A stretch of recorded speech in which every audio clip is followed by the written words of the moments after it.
COVID crisis then, and looking at growth in the years since and growth in the decades to come. What do you think are sort of the drivers that India needs to focus on going forward? I think it's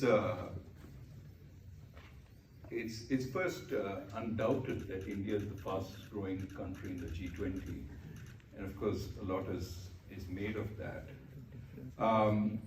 The question is, what do we need to grow at, and is everybody growing even while India is growing within India? Poor countries grow very fast, and we are also the poorest country in the G20. So we are in the mode of catch-up growth. A lot of what is contributing to that strong catch-up is the government's sort of emphasis on construction. That's an area that is working. That's also drawing in a lot of steel, a lot of aluminum, and those industries are doing very well. So in that respect, we are getting growth. But if you look at growth of the countries we would like to be like, China, Korea, countries that grew, for a long time at very high rates of growth, at our level of per capita GDP, they were typically 2 or 3 percentage points higher in terms of growth. So yes, we're doing well with respect to the other rich countries, but relative to other countries at our level, we need to grow faster. Why? The Prime Minister has talked about India becoming a developed country by 2047. What does that mean? If you just do the basic math, it means that if you want to get anywhere near 15, 20,000, that's being a very poor advanced country, but 15 to 20,000 per capita income, you need growth rates which are more like 10%, 9, 10% per capita growth rates over a sustained period of time. And that's tough. In other words, India is doing fine, but we really need to meet a stronger test at this point, which is, can we up our rate of growth, and how do we do it? Now, Subbu gave you a sense of all that is going well, and he's from the government. I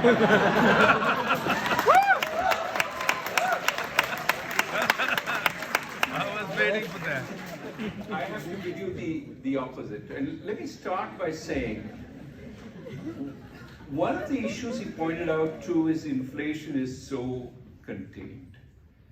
I like to think it's contained because of all the work we did in the RBI, creating an inflation targeting regime, etc. But that's not quite the entire story. If we are growing so fast, I think our real growth is about 6.5, not 8.5. 8.5 has some fluff in it, which is the fact that our GDP deflator is 1.5% when actual CPI is 5%. So it's the way we try and calculate GDP. We can have a debate forever on what the right GDP number is, but I do think that there is some fluff in 8.5. But let's say we're growing at 6 to 7, okay? The big question is, why aren't we seeing inflation at this rate of growth? And one is we've got supply and demand exactly balanced. The other is to say, what creates the kind of inflation when you're growing fast? You run out of supply. That is typically labor, and wage rates start going up.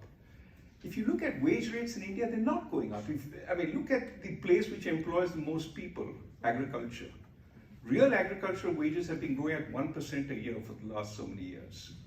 In other words, there's surplus labor in agriculture. Look at a chart of employment. Where has employment grown in the last few years? 2 places. Not manufacturing, which is the government's emphasis, not services, which was our strength. It's grown in agriculture. For a fast-growing country, for agricultural employment to grow is a travesty. Why do people find jobs in agriculture? It's low productivity. They should be finding jobs elsewhere. The second place is where the government has put a lot of emphasis, which is going well, which is construction. Construction and agriculture are the 2 places where you're growing jobs. So another explanation for why we're not getting the kind of inflation that starts showing itself when we're growing so fast. I want to leave out the possibility we're not growing that fast. I think we're growing at 6 to 7%. But the rationale for that comes from the fact that we don't have a lot of employment.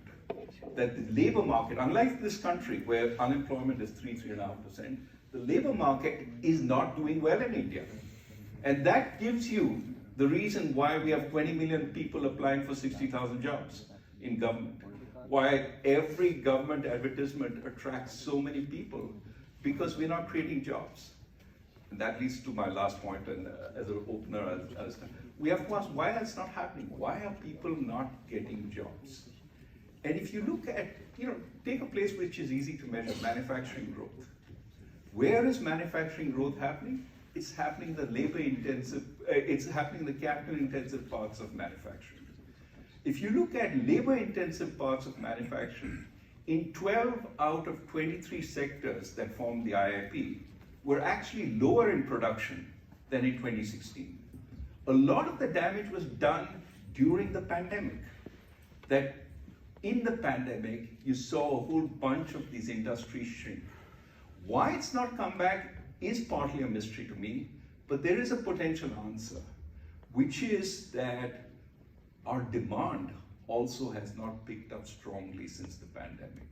One version of that is if you look at consumption growth, even in these GDP numbers, which I'm saying we could debate what the true number is, 3% consumption growth. Consumption is not growing strongly. And that is consistent with a middle to lower middle class which is not doing well. What's evidence of that? Look at four-wheeler sales, people like us, what they buy, passenger cars, going through the roof, has gone past the pre-pandemic levels. Look at two-wheeler sales. Two-wheelers are what the middle class drives. They have been growing really slowly for the last decade, but particularly they went up before the pandemic. They haven't reached their pre-pandemic levels. That's suggestive that there is a large part. So put all these together. Not enough employment, okay? The fact that we have consumption growth relatively low. The fact that where most people, Indians, earn their living, agriculture, wages aren't going up. All this suggests an economy which is two-faced. One is the face we all see, which we talk about in these conferences. Fantastic, India is China +1, Apple is creating factories in India, that's all wonderful. The other face is there's a hurting middle and lower middle class, which is desperate for work, which is not getting that work. When does that side come to bite the first side? It comes from demand. If we don't have more incomes, and this is the last point, Mr. Piketty, famous for talking about inequality in the rest of the world, just put out a working paper, which shows inequality in India has been going through the roof. We are worse in terms of how much the 1% get in terms of income. Worse in the sense that 1% get more than even South Africa, which had apartheid, and Brazil, which is often thought of a very unequal society.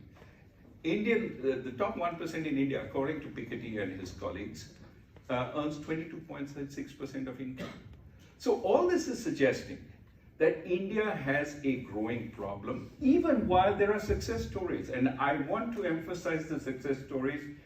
There are many places where India is doing well. At any point, there are fantastic entrepreneurs. All of you we talked earlier about all the entrepreneurship you see in India. That's true, that's real. There are great people doing great things in India. We met Srinath Ravichandran, who's actually creating 3D printed rockets from IIT Chennai, and he's going to launch 20-feet rockets, putting small satellites into space. There's stories like this all over in India, but there are also stories of the lower middle class and the middle class, which is desperately struggling. And unless we fix that problem, we can talk about how we fix that problem. We really are not going to get to that developed country status that the Prime Minister so desperately wants, which I think is right. It's a good ambition, but we need to do far more.